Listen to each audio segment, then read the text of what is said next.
Warahmatullahi wabarakatuh. Selamat pagi dan semangat pagi untuk kita semua. Saat ini saat pandemi COVID-19, perawat adalah salah satu garda terdepan dalam penanganan COVID-19. Semoga kita selalu diberikan kesehatan oleh Tuhan Yang Maha Esa. Saat ini kita akan melakukan sharing tentang sebuah materi yang selalu ada dalam setiap tindakan operasi, yaitu jarum dan benang bedah. Dalam pemilihan jarum dan benang bedah untuk setiap tindakan operasi, ada beberapa hal yang perlu dipertimbangkan, yaitu tentang jaringan apa yang akan dijahit. Yang kedua, aksesibilitas area operasi yang dapat dijangkau oleh jarum dan benang tersebut. Dan juga yang perlu kita perhatikan lainnya adalah material dari jarum dan benang tersebut. Kita bahas mulai pertama, yaitu tentang jarum. Ini adalah anatomi dari jarum. Salah satu anatomi bagian dari jarum tersebut adalah di sini. Dari sini jarum dan benang bertemu, dan kita bisa melihat di sini jenis jarum tersebut termasuk traumatik atau traumatik. Sebagian besar saat ini jarum sudah termasuk dalam jaringan jarum atraumatik, karena benang dan jarumnya sekarang sudah bisa menyatu, dan juga benang dan jarum sekarang sudah minimal dalam melukai jaringan tersebut. Berbeda dengan zaman dahulu yang ketika jarum dan benangnya masih terpisah. Selanjutnya tentang aksesibilitas di area operasi, bentuk dari kelengkungan jarum tersebut juga dipengaruhi. Ada beberapa kelengkungan dalam jarum bedah. Yang pertama ada bentuk yang 1/4. Untuk kelengkungan jarum ini biasanya digunakan untuk menjahit fasia, subkutis, dan kulit. Dan juga ada yang 3/8. Ini juga bisa digunakan untuk menjahit fasia, subkutis, dan juga kulit. Dan juga ada beberapa kelengkungan yang lain, seperti yang ini adalah kelengkungannya setengah. Dan juga ada yang kelengkungan 5/8.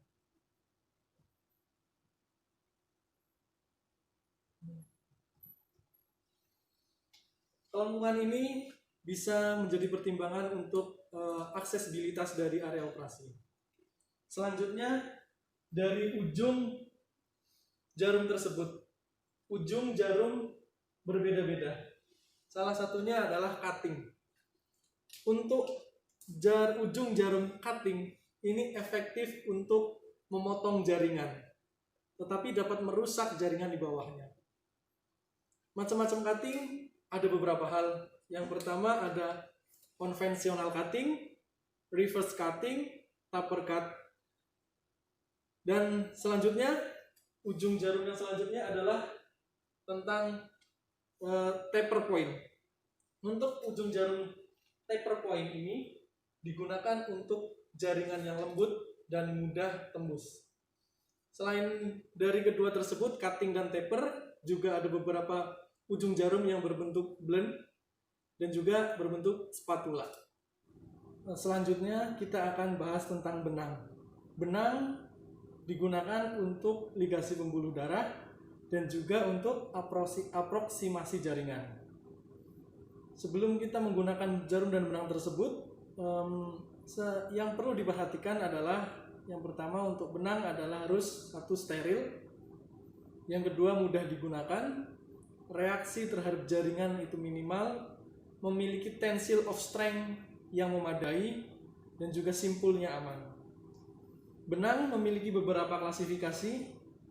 Pertama, mulai dari materialnya. Benang berdasarkan materialnya dibagi menjadi dua, yaitu alami dan sintesis. Untuk yang alami, ini salah satu contohnya adalah silk yang terbuat dari sutra. Dan untuk yang sintetis adalah contohnya PGA, yaitu polyglycolic acid, Selanjutnya, struktur benang diklasifikasikan menjadi dua, yaitu monofilamen dan juga multifilamen. Selanjutnya, benang diklasifikasikan berdasarkan keberadaannya di dalam jaringan tubuh, itu dibagi menjadi dua, yaitu absorbable dan juga non-absorbable. Untuk benang yang absorbable, di sini dia akan terserap di dalam tubuh dengan secara enzimatis, yaitu diabsorpsi secara enzimatif. Sedangkan untuk benang yang non absorbable ini akan diurai secara hidrolisis. Selanjutnya ya, hal yang perlu diperhatikan dalam pemilihan jarum dan benang bedah adalah tentang ukuran dari benang bedah. Selama ini yang kita gunakan di kamar operasi, khususnya di Indonesia, yang paling sering digunakan adalah ukuran yang berdasarkan United States Pharmacopy. Itu biasanya menyebutnya 30 1. Tapi selain itu juga di benang itu ada ukuran lain, yaitu menggunakan European Pharmacology atau metrik. Di sini untuk ukuran 1 itu sama dengan 4 untuk satuan yang di European Pharmacopy atau untuk metriknya. Selanjutnya, untuk penggunaan benang bedah di dalam tindakan operasi itu sangat beragam sekali. Dan pemilihannya itu tergantung dari pemilihan dokter bedah. Memang biasanya beberapa jenis benang yang terserap itu biasanya digunakan untuk bagian jaringan di dalam, dan juga untuk yang non absorbable ataupun tidak terserap itu biasanya ada di luar. Tetapi tidak menutup kemungkinan beberapa benang non absorbable bisa digunakan untuk jaringan di dalam. Sebagai contoh, seal termasuk dalam benang non absorbable, biasa digunakan untuk menjahit duramater dalam tindakan operasi-operasi bedah saraf. Jadi tidak menutup kemungkinan ada beberapa benang non absorbable yang bisa digunakan untuk berbagai tindakan operasi untuk menjahit jaringan di dalam. Tetapi sekali lagi ini tergantung dari pemilihan dokter bedah. Dokter bedah akan memilih itu berdasarkan seberapa lama jaringan itu butuh diaproksimasi, seberapa kuat benang itu dibutuhkan untuk aproksimasi jaringan tersebut. Selanjutnya kita akan mencoba melihat apa saja yang tertulis di dalam setiap pack dari benang bedah.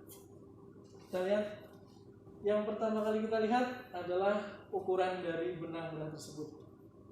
Benang bedah tersebut adalah 30. Ini adalah satuan berdasarkan United States Pharmacopy.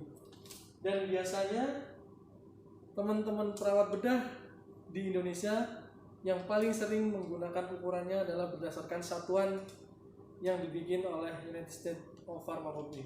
Yaitu di sini untuk benang tersebut ukurannya adalah 30. Tetapi selain itu di sini ada ukuran lain, yaitu 2. Untuk metriknya 2. Ini setara dengan ukuran 30.